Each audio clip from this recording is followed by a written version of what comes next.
A Bad Case of Stripes by David Shannon. Camilla Cream loved lima beans, but she never ate them. All of her friends hated lima beans, and she wanted to fit in.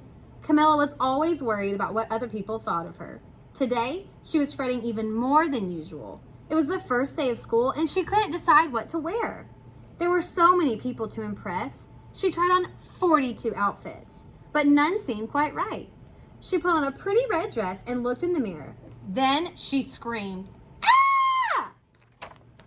Her mother ran into the room and screamed too. "Oh my heavens!" she cried. "You're completely covered with stripes." This was certainly true. Camilla was striped from head to toe. She looked like a rainbow. Mrs. Cream felt Camilla's forehead. "Do you feel all right?" she asked. "I feel fine," Camilla answered, "but just look at me." "You get back in bed this instant," her mother ordered. "You're not going to school today."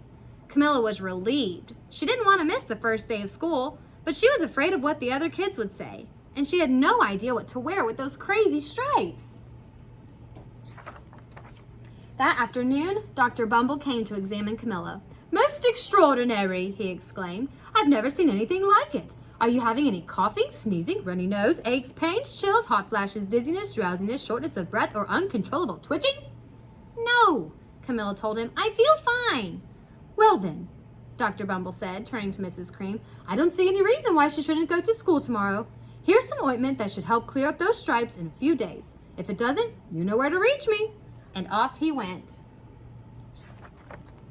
The next day was a disaster. Everyone at school laughed at Camilla. They called her Camilla Crayon and Night of the Living Lollipop. She tried her best to act as if everything were normal, but when the class said the Pledge of Allegiance, her stripes turned red, white, and blue, and she broke out in stars. The other kids thought this was great. One yelled out, "Let's see some purple polka dots." Sure enough, Camilla turned all purple polka dotty. Someone else shouted, "Checkerboard," and a pattern of squares covered her skin. Soon, everyone was calling out different shapes and colors, and poor Camilla was changing faster than you can change channels on a TV. That night, Mr. Harms, the school principal, called. "I'm sorry, Miss Cream," he said. "I'm going to have to ask you to keep Camilla home from school. She's just too much of a distraction, and I've been getting calls from the other parents. They're afraid those stripes may be contagious." Camilla was so embarrassed. She couldn't believe that 2 days ago everyone liked her. Now, nobody wanted to be in the same room with her. Her father tried to make her feel better. "Is there anything I can get you, sweetheart?" he asked. "No, thank you," sighed Camilla. What she really wanted was a nice plate of lima beans. But she had been laughed at enough for one day. Well, yes, I see," Dr. Bumble mumbled when Mr. Cream phoned the next day. "I think I'd better bring in the specialist. We'll be right over." About an hour later, Dr. Bumble arrived with 4 people in long white coats. He introduced them to the Creams. "This is Dr. Grop, Dr. Sponge, Dr. Cricket, and Dr. Young." Then the specialist went to work on Camilla.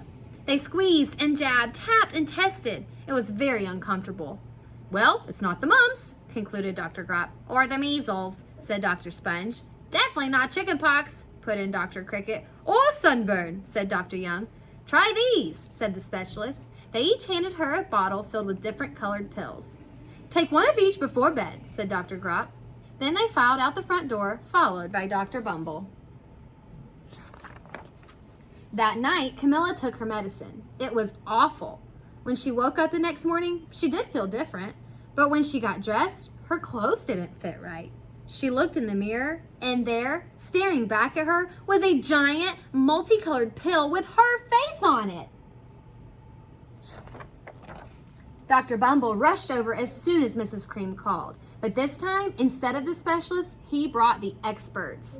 Dr. Gord and Mr. Mellon were the finest scientific minds in the land. Once again, Camilla was poked and prodded, looked at and listened to. The experts wrote down lots of numbers. Then they huddled together and whispered. Dr. Gord finally spoke. "It might be a virus," he announced with authority. Suddenly, fuzzy little virus balls appeared all over Camilla. "Or possibly some form of bacteria," said Mr. Mellon.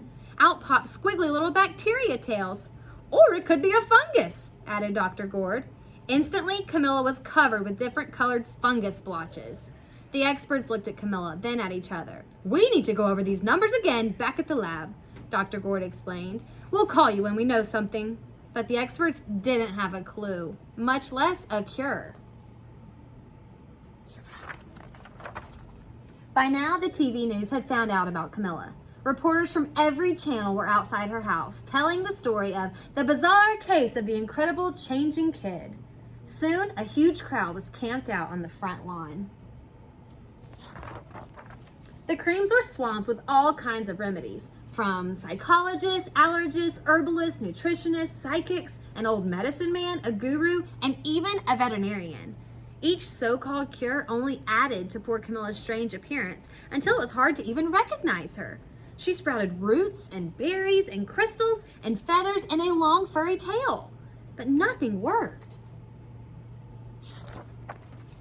One day, a woman who called herself an environmental therapist claimed she could cure Camilla. "Close your eyes," she said. "Breathe deeply and become one with your room." "I wish you hadn't said that," Camilla groaned. Slowly, she started to melt into the walls of her room. Her bed became her mouth, her nose was a dresser, and 2 paintings were her eyes. The therapist screamed and ran from the house. "What are we going to do?" cried Mrs. Cream. "It just keeps getting worse and worse." She began to sob. At that moment, Mr. Cream heard a quiet little knock at the front door. He opened it, and there stood an old woman who was just as plump and sweet as a strawberry. "Excuse me," she said brightly, "but I think I can help." She went into Camilla's room and looked around. "My goodness," she said with a shake of her head. "What we have here is a bad case of stripes. One of the worst I've ever seen." She pulled a container of small green beans from her bag. "Here," she said, "these might do the trick." "Are those magic beans?" asked Mrs. Cream. "Oh my, no," replied the kind old woman.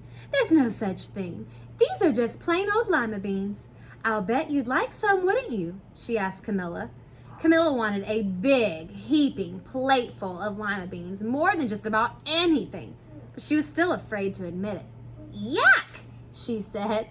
"No one likes lima beans, especially me." "Oh dear," the old woman said sadly. "I guess I was wrong about you." She put the beans back in her bag and started toward the door. Camilla watched the old woman walk away. Those beans would taste so good, and being laughed at for eating them was nothing compared to what she'd been going through. She finally couldn't stand it. "Wait!" she cried. "The truth is, I really love lima beans." "I thought so," the old woman said with a smile. She took a handful of beans and popped them into Camilla's mouth. "Mmm," said Camilla. Suddenly, the branches, feathers, and squiggly tails began to disappear. Then the whole room swirled around. When it stopped, there stood Camilla, and everything was back to normal. "I'm cured!" she shouted. "Yes," said the old woman. "I knew the real you was in there somewhere." She patted Camilla on the head, then she went outside and vanished into the crowd. Afterward, Camilla wasn't quite the same. Some of the kids at school said she was weird, but she didn't care a bit. She ate all the lima beans she wanted, and she never had even a touch of stripes again. The end.